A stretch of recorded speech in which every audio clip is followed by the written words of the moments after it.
Assalamualaikum warahmatullahi wabarakatuh. Kami dari kelompok 5, mata kuliah semantik akan mempresentasikan hasil diskusi kami. Pada kali ini kami akan membahas tentang komponen makna. Kami beranggotakan 7 orang. Yang pertama adalah saya Vera Marianti, kemudian Asri Nurdianti, Puji Setia Lestari, Anissa Khairnisa, Larsati Windy Putri, Firda Silvia, dan yang terakhir adalah Muhammad Hamzah. Baik, kita akan memasuki pada slide pertama. Jadi di bagian pendahuluan, di latar belakang, yaitu ilmu semantik adalah ilmu yang mempelajari hubungan antar konsep dan makna, serta benda atau hal-hal yang dirujuk oleh makna itu yang berada di luar bahasa. Makna dari sebuah kata, ungkapan, atau wacana ditentukan oleh konteks yang ada. Itu merupakan pendapat KR 2009 halaman 60. Semantik juga suatu ilmu yang mempelajari dan fokus pada makna kata. Lalu menurut Tarigan 1985 halaman 7, semantik menelaah lambang-lambang atau tanda-tanda yang menyatakan makna, hubungan makna yang satu dengan makna yang lain, dan pengaruhnya terhadap manusia dan masyarakat. Berdasarkan latar belakang, maka rumusan masalah dalam penulisan artikel ini adalah: pertama, apa itu komponen makna? Kedua, bagaimana analisis yang terdapat pada komponen makna? Dalam pembuatan artikel, kami mempunyai tujuan tertentu untuk menyampaikan materi atau isi artikel yang dibuat. Secara terperinci, tujuan dari penulisan artikel ini adalah: pertama, untuk memahami lebih jelas mengenai komponen makna. Kedua, untuk memahami bagaimana analisis yang terdapat pada komponen makna dan memahami suatu makna dalam sebuah ilmu semantik. Dengan demikian, manfaat yang diperoleh dari rumusan masalah dan tujuan yang ingin dicapai adalah: pertama, mengetahui seluk-beluk semantik dan lebih terfokus pada komponen makna yang akan menjadi pembahasan. Kedua, menambah wawasan mengenai semantik dan analisis suatu makna yang dimuat dalam analisis sebuah komponen makna.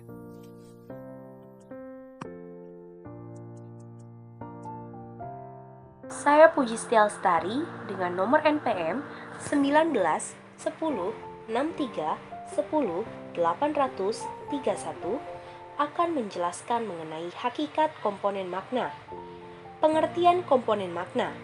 Komponen makna atau komponen semantik atau semantic feature, semantic property atau semantic marker mengajarkan bahwa setiap kata atau unsur leksikal terdiri atas satu atau beberapa unsur yang bersama-sama membentuk makna kata atau makna unsur leksikal tersebut.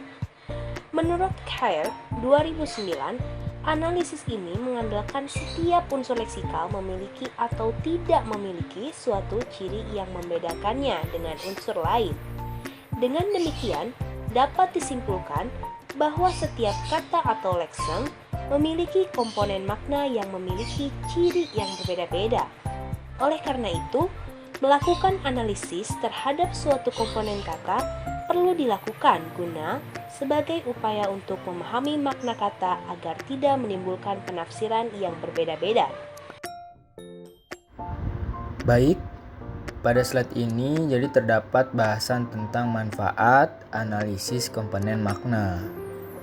Jadi menurut modul belajar dengan judul BBM 7 Ilmu Semantik yang ditulis oleh Novia Resmini pada tahun 2019, dijelaskan bahwa analisis komponen makna memiliki berbagai manfaat diantaranya sebagai berikut.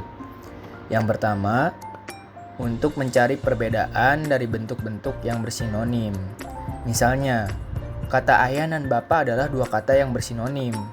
Dua buah kata yang bersinonim maknanya tidak persis sama. Tentu ada perbedaan makna. Kalau dianalisis kata ayah dan bapak dari segi komponen makna, maka kata ayah dan bapak sama-sama memiliki komponen makna manusia, dewasa, dan sapaan kepada orang tua laki-laki.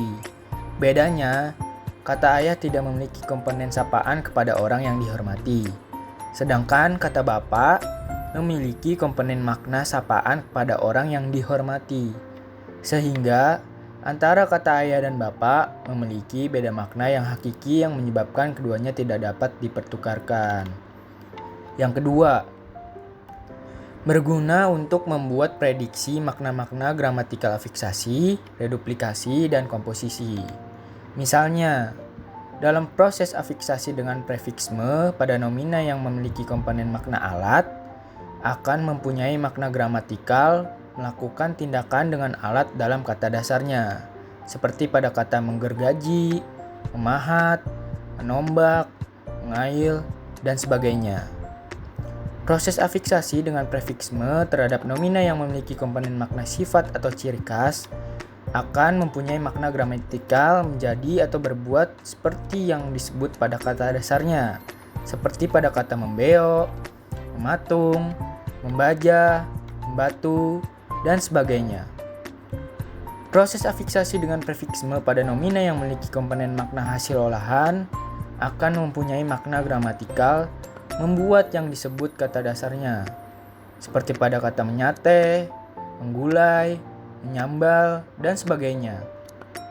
Dalam proses komposisi atau proses penggabungan leksem dengan leksem, terlihat bahwa komponen makna yang dimiliki oleh bentuk dasar yang terlibat dalam proses itu menentukan makna gramatikal yang dihasilkannya. Misalnya, makna gramatikal milik hanya dapat terjadi apabila konstituen kedua dari komposisi itu memiliki komponen makna manusia atau dianggap manusia. Yang ketiga, bermanfaat untuk meramalkan makna gramatikal dapat juga dilihat pada proses reduplikasi dan proses komposisi.